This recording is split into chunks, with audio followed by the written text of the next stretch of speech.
Hey, Todd Burry from toddburry.com. Do you want to be the best leader possible? If you do, you have to understand that in today's world, we are in the age of the volunteer. This is such a crucial distinction to make.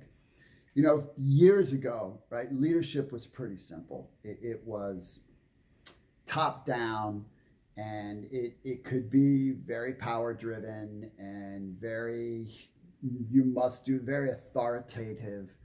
But we're not in that world today. As a matter of fact, the concept of servant leadership, which is a platform that I've been teaching for years, really was only espoused as the way to lead if you were leading volunteers, right? If you were leading in the nonprofit sector, or if you were leading in a volunteer organization, then you would come from a servant perspective because you'd be happy that people were helping. And so you couldn't just treat them with an iron fist. You got to do what I say, or people are like, I'm leaving. But man, the world we're in today, everybody is a volunteer. You have to treat people as if they're volunteers. You have to serve them. And let's be real, servant leadership is the ultimate way anyway. If you think of the lasting leaders or the legacy leaders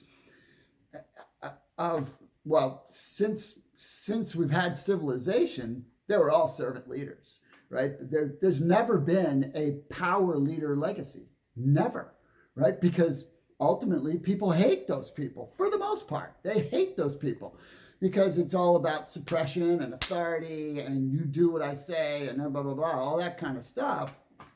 There's no heart connection. You know, you're never going to get the best out of people unless there's a heart connection. Ever, ever, ever.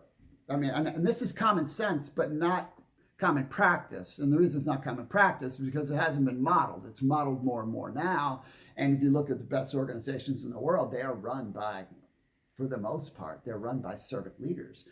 And so you have to flip the pyramid upside down, right? And look at it from the perspective of, I'm grateful that these people who are in our organization, I'm grateful that I get to serve them because they could go somewhere else. If you have talent in your company, and you probably have tons of it, be grateful they choose you.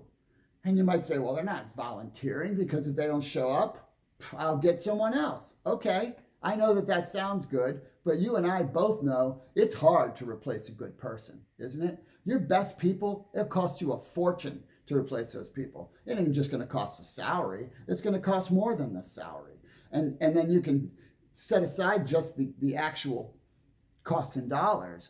And irritation, frustration, wasted energy in trying to find the right person and then train them up. Come on, let's be real. Your best people you want to keep. Your best people are your biggest volunteers because they're the people with the most options. And so you have to look at everybody as if they're a volunteer because they are. I mean, we are now in an age where people understand there's all kinds of options. Every person that it works for you or works with you, right? So if you are an employer or you're in management and all of your employees, right, they're working for you. If you are running a self-directed, self-initiated direct sales force or something like that, these people are all volunteers in effect, right?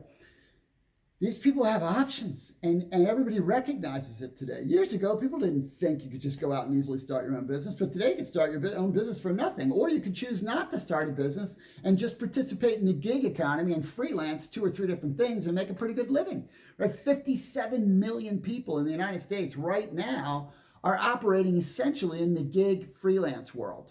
Right? It doesn't mean they don't have a job, but the job is super optional now because if they lose the job, it's not going to bankrupt them. It's not going to break them. They've already got something else. And that's going to continue to be the trend. And so today you have to treat everybody as if they were volunteers. And by that means that you have to value them and let them know you value them. Right? Think about this in leadership. People are always thinking, why should I listen to you? If their answer to that is because you can fire me, you're not leading. You're not a leader for this person. You just happen to be the authority figure that they're stuck with. And if they feel stuck with an authority figure, trust me, they're not going to stay very long. They're going to go somewhere else. So why should I listen to you? And do you care about me? Do you care about me as a human being? Because that again, people are going to go where they're appreciated. Money is not the number one issue for most people. right? In today's world of comfort and modernization, you don't even need a lot of money to live pretty comfortably anymore, right? I mean, having a lot of money is great, but most people will be like, you know what, if I can do what I want in my life and have some fun, right, and feel like I'm making a positive difference, I'll take that all day. If I can be in an environment that feels good and I have people that care about me, I'm there, right? So you got to recognize that everybody is a volunteer. You got to treat them right. You got to focus on growing them and developing them. You got to lift them up. You got to make them feel good. I'm not saying that, I'm not telling you that you don't hold people to a high standard. You do. But here's the cool thing. When you treat people the right way, when you treat them as if they're a volunteer and you serve that organization, they'll hold themselves to a high standard, right? And they will, when it's time to really put the pedal to the metal, they'll do it.